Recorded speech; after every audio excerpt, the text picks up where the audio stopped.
First time si Nana Tita. Ang ganda ng sela.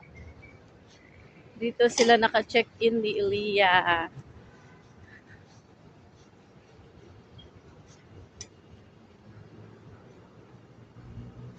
Yan.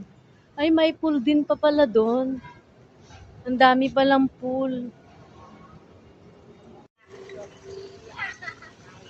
Naka-relax si Lola. Maganda dito. First time din namin. Ito yung 11th floor. Nandun si Doña Elia. May swimming pool. May pangbata itong pool. Yan. Tapos si Lola nandito. Naka-relax siya. Naka-vacation si Lola. Mag-hi ka din. Hi! Bigano like gina Pari na mamasag no gabi yan. baik complain lang parinig siguro minum kanya Kunchan nak?